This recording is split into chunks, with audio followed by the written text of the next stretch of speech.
Saya kenalkan dulu mengapa saya kok mengatakan madhab Bung Karno.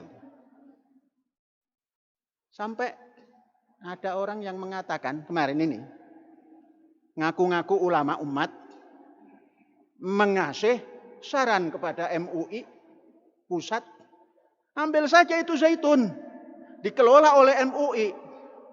Loh, ulama kok garong? Itu namanya garong. Ini yang ulama-ulama ini mestinya diajak diskusi. Sama-sama rijalnya, Mas.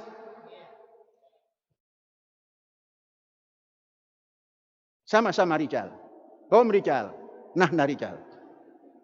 Ini nanti akan tumbuh lagi. Masa Soekarno jadikan madhab? Emang kenapa? Saya dan bab ini madhabnya Bung Karno. Dalam bidang pembangunan ekonomi bangsa, madhabnya Jenderal Besar Haji Muhammad Soeharto. Saksikan itu. Adapun ini nanti diviralkan lagi oleh panitia masjid, ya memang di sini merdeka. Ayo silakan. Tidak pun tidak apa-apa. Inilah berpikir merdeka, punya roh merdeka, punya ilmu merdeka, maka selamanya. Siapa yang puasa Ramadan kemudian diikuti 6 hari di bulan Syawal, yang begitu itu seperti puasa 1 tahun suntuk, atau bukan 1 tahun, sepanjang masa. Shaumud dahar. Artinya minimalisnya itu 6 hari. Adapun kalau mau terus, ya bagus karena ada shaumud dahar itu. Maka saya menamakan topo broto. Artinya saum yang enggak henti-hentinya. Sandarannya dari mana? Ya dari ungkapan Kanjeng Nabi tadi. Kan ada yang ditamsilkan 6 hari ini koyodene poso sepanjang masa. Koyodene itu kan ada berarti. 6 hari ini laksana puasa sepanjang masa. Ada kan? Ada tasbih, ada musyabbah, ada musyabbah alaih. Jangan susah-susah. Idul Fitri ini kita melaksanakan dengan tenang, tentram. Karena apa? Ya namanya hari raya makan-makan, kalau nggak tentram kan repot. Adapun ada orang yang menanggapi, lah itu namanya menanggapi. Menanggapinya juga kan nggak nampak. Di dunia yang mengetahuinya hanya malaikat, setan, iblis. Namanya dunia maya kan? Lah kita ini dunia nyata. Kalau dalam dunia nyata ini tampilkan setentram-tentramnya, sebaik-baiknya. Makanya kalau kita sudah tentram, sudah baik, jangan mau diobong-obongi oleh orang yang jahil murakkab. Coba bayangkan, lah kita enak-enak menjalankan hari raya makan-makan, sehari sesudahnya ada televisi yang menyiarkan. Seakan-akan wartawannya itu ngerti tempat kita. Pak Zaitun itu dipandang dari jauh saja nampak. Kemudian cerita bahwasanya sudah keliling-keliling. Memang kalau keliling-keliling di luar itu capek. Ngelilingi 1.200 sampai 2.000 hektar itu capek. Kecuali kita yang hari-hari oke. Kalau bangsa wartawan yang ngawur itu, yang menyiarkan berita yang adu domba itu, enggak akan mampu. Jalan selangkah juga sudah menggeh-menggeh. Begitu kok menyiarkan. Ini bocil. Yang dikatakan imamnya kok bocil. Kita bilang, Bang, baca ini. Wah, itu nonsen, Mbah. Omong kosong. Kok bisa begitu? Long saya tinggal di sini, keadaannya begini, lah kok dia yang nggak tahu apa-apa, menyiarkan yang enggak. That's nonsense. Coba, kader yang baru umur 10 tahun, 10 tahun berapa bulan? Karena ini Februari atau Maret. Sudah bisa menilai. Mengapa? Karena dia manusia. Saya ingat, karena ditanya orang, ini mazhab apa? Katanya, yang begini-begini nih.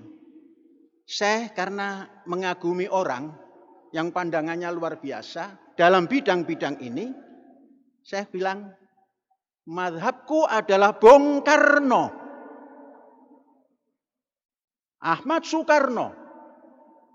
Karena dalam tulisannya itu nggak pakai Bung, Ahmad Soekarno. Loh, ngejar lagi. Orang-orang mazhab Syafi'i, kok sampean mazhab Soekarno itu gimana? Dengarkan. Hampir 1 abad. Artinya kalau 3/4 abad itu sudah lebih 9 atau 10 tahun. 84 tahun yang lalu. Bung Karno menerajang Muhammadiyah. Yang dianggap Bung Karno, Muhammadiyah itu bisa diikuti oleh kaum intelektual. Dulu bahasanya bukan intelektual, intelektual. Lah kok ini masjidnya masih ada tabir-tabir? Dilabrak oleh Bung Karno. Aku masuk ke Muhammadiyah karena aku tahu tujuan Muhammadiyah adalah bisa diterima oleh akal intelektual.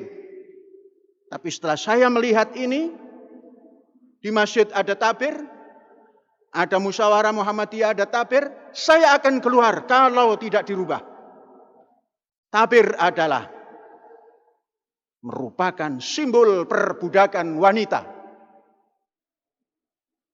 Nah, saya kenalkan dulu mengapa saya kok mengatakan mazhab Bung Karno.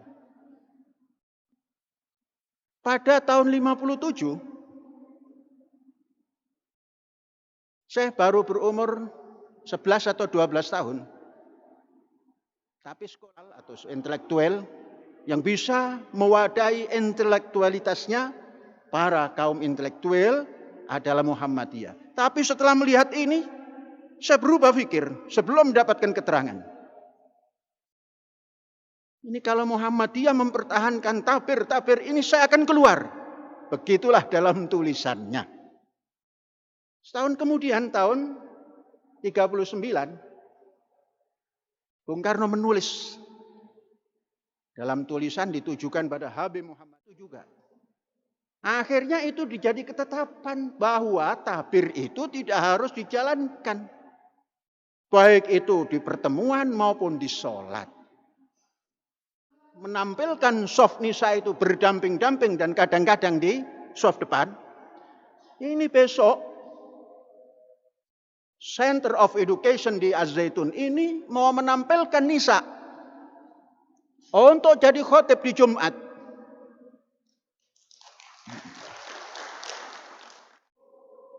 Bung mengatakan agama itu adalah rasional. Siapa yang tidak rasional bukan beragama. Bung ingatkah bahwa Bung mengucapkan merdeka? Saya tambah, Bung hanya satu.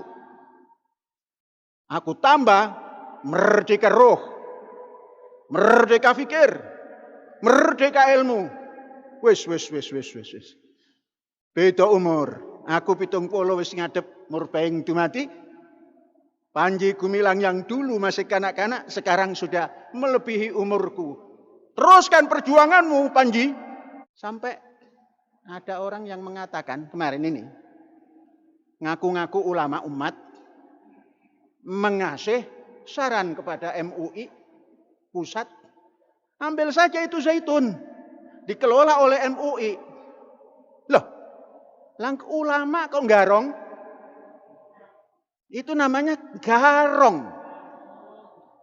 Belanda, VOC, Portugis, Spanyol datang ke Nusantara ini pakai Assalamualaikum.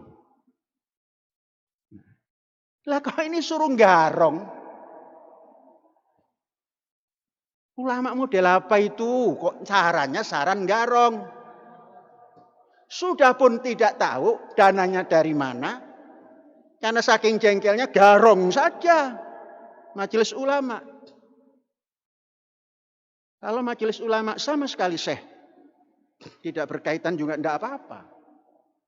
Sebab ulama itu kata Imam Ghazali, walaupun itu bukan ungkapan Imam Ghazali, tapi dinukil oleh Imam Ghazali di dalam Ihya Ulumuddin. Bab al-ilmu wal ulama. Ditanyalah bagaimana ulama su itu. Tak panjang lebar. Apa kata Imam Ihya Ulumuddin? Ma ja'ana minallahi war rasul fa'alal aini war ra's. Apa yang datang dari Allah dan Rasulnya alal aini war ra's. Tak telan bulat-bulat.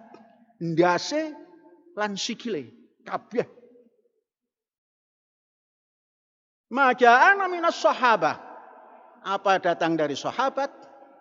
Na'khudh ba'd, natruk ba'd. Diambil sebagian, tinggal sebagian. Enggak usah dicaci. Wa ma ja'ana minal ulama hum rijal. Nahnu rijal. Dia laki-laki, kita pun laki-laki. Itu Imam Ghazali yang tidak pernah punya anak dan tidak pernah punya istri, ngaku rijal. Lah kita punya anak, punya istri, punya bacaan, punya ini kok enggak berani? Hum rijal. Apalagi yang ecek-ecek, enggak masuk. Ada lagi yang dekat, yang mengaku majelis ulama, mengatakan tidak ada pentingnya zaitun itu, tidak bermanfaat. Seakan-akan sudah pernah menginjak. Padahal rumahnya dekat. Itu yang dinamakan fi qulubihim marad. Fazadahumullahu maradun. Zaitun tidak punya manfaat bagi masyarakat. Yang ngaku kiai di sebelah sana, ngaku ulama di sebelah sana, berapa ratus hektar tanahmu yang kamu berikan pada rakyat untuk digarap? Kan itu anggarannya mereka itu dari APBD atau APBN. Lah sedangkan kita, anggaran kita itu dari dengkol dewe, dari keringet dewe, dari pikiran sendiri. Maka bebas. Tanya masyarakat lingkungan. Dari kandang haur sampai sini, Kroya. Sampai Gantar, sampai Hargelis. Tiap hari masyarakat itu masuk. Yang tidak masuk memang nggak punya kepentingan. Yang punya kepentingan kerja, masuk. Nah kalau wartawan TV apa itu yang hafal-hafal lah. Yang nerangkan juga nggak etis. Ya masa Idul Fitri terus pakaiannya auratnya hafal-hafal begitu. Bercerita tentang sholat. Gak memper. Kata orang Jawa Timur, rek gak cocok rek. Gak memper. Lah kok mengatakan azaitun tidak bisa dimasukkan, susah dan lain sebagainya dan lain sebagainya. Didukung oleh orang yang ngaku ulama itu, yang punya majelis.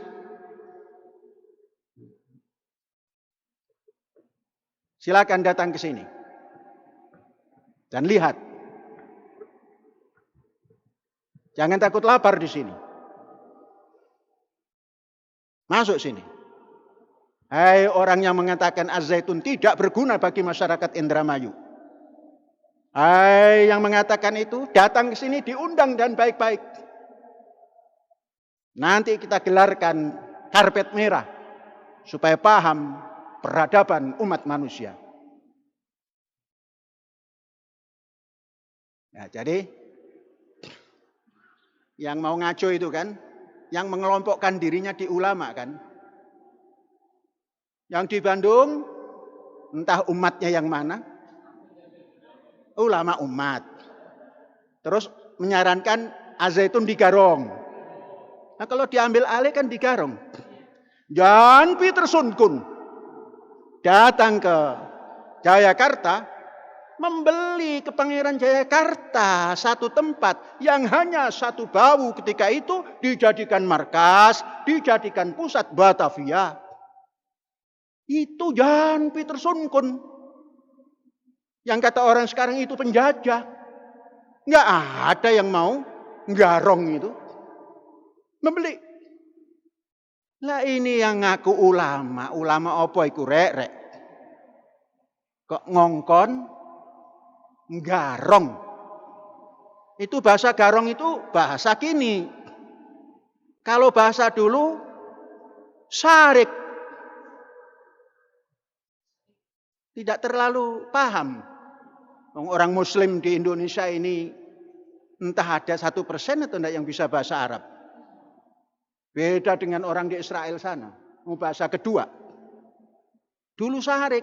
Susah orang Jawa atau orang Indonesia menerjemahkan Sarik. Karena ada Sarif, ada Sarik.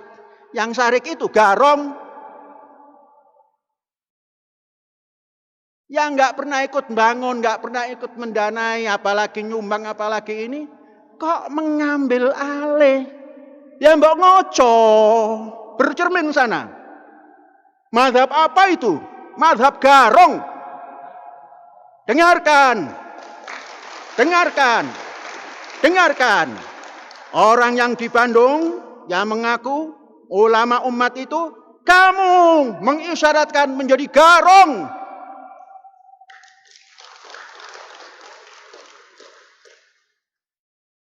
Kalau saya katakan ini bukan di medsos.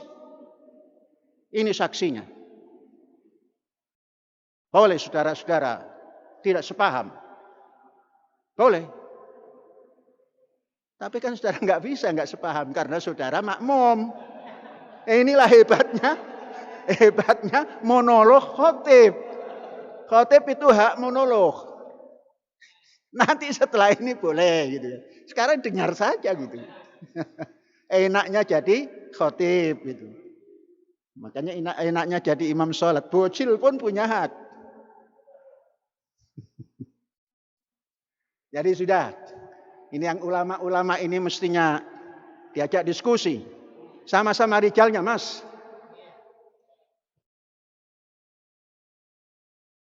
Sama-sama rijal. Hom rijal. Nah rijal. Ini nanti akan tumbuh lagi. Masa Soekarno jadikan mazhab? Emang kenapa? Saya dan bab ini mazhabnya Bung Karno. Dalam bidang pembangunan ekonomi bangsa, mazhabnya Jenderal Besar Haji Muhammad Soeharto. Saksikan itu. Nah, nggak usah ngecewes di medsos, nggak ada yang gubres. Ya, begitulah. Adapun ini nanti diviralkan lagi oleh panitia masjid. Ya memang di sini merdeka. Ayo silakan. Tidak pun tidak apa-apa. Inilah berpikir merdeka, punya roh merdeka, punya ilmu merdeka, maka selamanya hadza wallahu yar'ana wa yakhfaduna walhamdulillahi rabbil alamin merdeka.